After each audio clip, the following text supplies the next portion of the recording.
So that's what I do to help try to guide you through to find you the right lender. And there's no perfect science. I mean, there's literally thousands and thousands and thousands of credit unions and banks out there. Welcome to the Investor Financing Podcast, where we interview real estate investors and lenders so you can learn all the secrets to getting your projects funded and scale your portfolio. And now, your host, Beau Eckstein. Hello and welcome to another episode of the Investor Financing Podcast. And I'm your host, Beau Eckstein. And today we're going to talk about the commercial loan process and how we size up loans and loan requests, and some best practices on what you can do to be a better sponsor or borrower. And we're just going to dive into some tips and tricks and what's needed to really get you indicative terms and what the process looks like, a mortgage advisor's standpoint. So I get calls throughout the days and texts and emails, and people always have scenarios. I've got this multifamily project I need to close in 2 weeks. You know, what terms can we do? What are the rates? What are the terms, right? That's the first thing everybody wants to know. And my response is always, it depends, okay? It depends on the sponsors. What's their net worth? What's their experience? Where's the project? Is a project in the middle of nowhere? Is it a small MSA? So these are the things that we need to know up front as we're sizing up the deal. What's the loan amount? What's the leverage you're looking for? What's the loan to cost?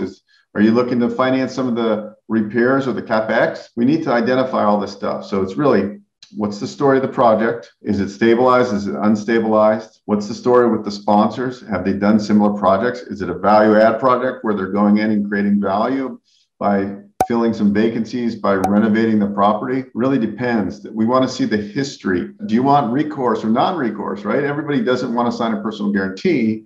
But if you go to a bank or credit union, usually there's always a personal guarantee required. What's the ownership structure? Are you putting no money in the deal and you're raising the money from limited partners?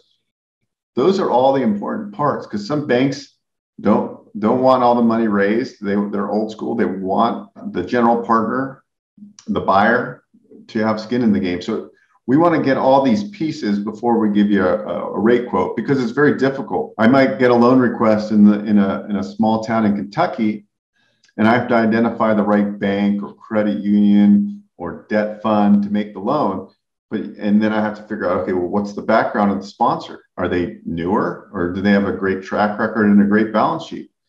This is what we need to know in the beginning to really give you a good quote and to bring the deal through it. So typically, the first conversation is around the product and the experience of the sponsor. Okay, that kind of gives me an idea of where or what type of lender will most likely do the deal. If it's an unstabilized property, most likely I'm thinking it's going to be some kind of bridge money, bridge financing, versus it's a stabilized, it's 100% occupied, the sponsors got a great balance sheet, have experience.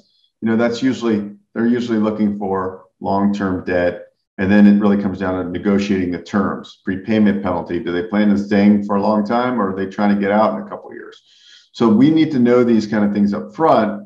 The more you can do as a borrower or a sponsor helps us do our job, because some deals we get, it's like pulling a needle in the haystack, that it's just a small town. We have to identify a regional or local credit union. We have to build a relationship if we don't have a relationship already. So you got to take this into account as a sponsor or borrower, that there's not just one rate sheet that we look at. I mean, we're talking with 10 and 20 different banks at a time, usually for one project.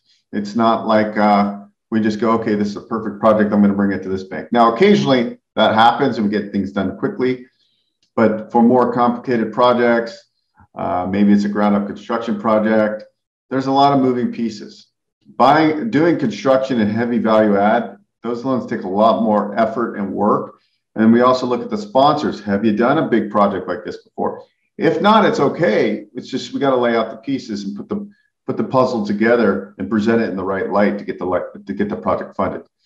But anyway, that's what we really are as mortgage advisors. Is we're problem solvers. We listen to the story. We take detailed notes. Hopefully the sponsor has a good file. Maybe it's in Dropbox of everything. Everything is laid out and they're not piecemealing things to us. I mean, obviously that happens. But to be detailed as a borrower and to really kind of lay out your package and get these critical points and convey them to the loan officer or the mortgage advisor is critical to get your project funded. Because like I said, there's a lot of moving parts. Some banks only lend in certain markets in Texas. Some will lend, nationally. Some will just lend in their lending footprint. Some of them will just lend on self-storage. Some of them won't do multifamily. So we got to really hone in and figure out who the best lender is going to be based on all these different scenarios. Attention business owners. Want to grow your profits without any extra work? Focus on your expenses.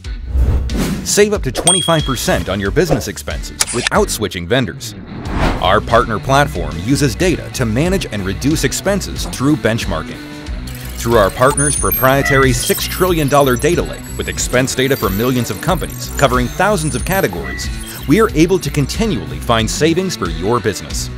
Our team then renegotiates with existing vendors and put in place meaningful, lasting cost reductions. After that, we monitor and report those savings. Our algorithms continuously identify new areas of expense optimization and performance improvement that can be activated at any time. Learn how to save money on your business expenses today. Visit expensesavvy.com.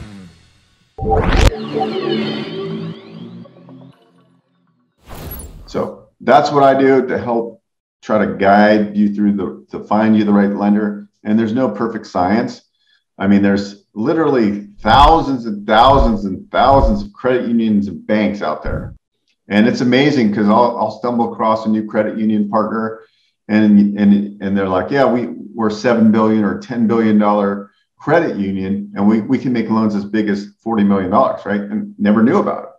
So that's kind of our value that we bring to the table, is that we have these relationships and we're constantly building more relationships so we can figure out how to get the project done. At the end of the day, all the sponsors and developers want the same thing. They just want, they want answers. They want the best terms they can get based on the scenario. And that's what we do. We just got to figure out what bucket does it really fit into. Sure, we can go bank, but maybe you pay a little bit higher rate to use a private mortgage fund, a debt fund that doesn't have as much red tape. And instead of us taking 5 months to get financing approved, we can get it done in 3 weeks with the debt fund. And, the difference in cost, yes, it's substantial, but sometimes it makes sense. So we listen to the story and we try to fulfill what is going to actually work to get this project done. And there's all these different pieces, and you can bring in tax rebates. So the capital stack too, right?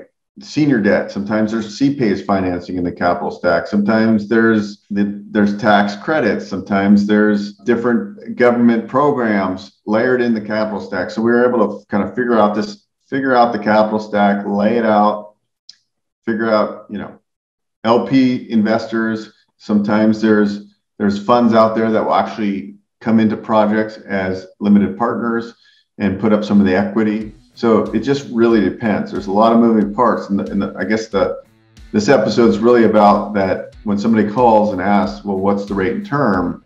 It really does depend on so many factors.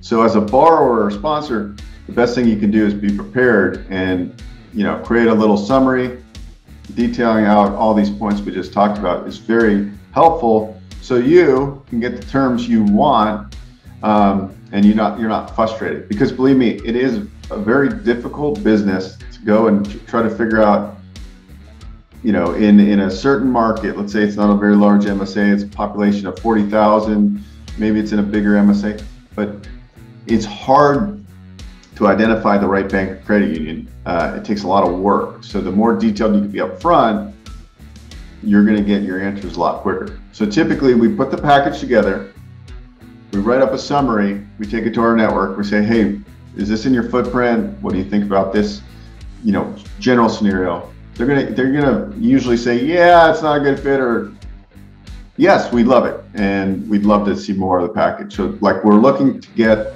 the initial bite on the deal, because these bankers are very busy. They're not going to spend their time reading through a piecemeal, right? We want to write a concise summary, not a whole novel, but a summary about the bullet points of why this deal is good, get them to bite into it, and then we dive in Usually if it's a big development deal, I'll bring on the sponsors onto the phone call with me because nobody knows the project as well as they do, okay?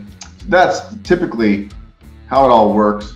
And what you need to do is be detailed in putting together your summary, bullet point everything out, try to put everything in like one Dropbox folder or box.com, have it all labeled and identified. It makes the process so much easier.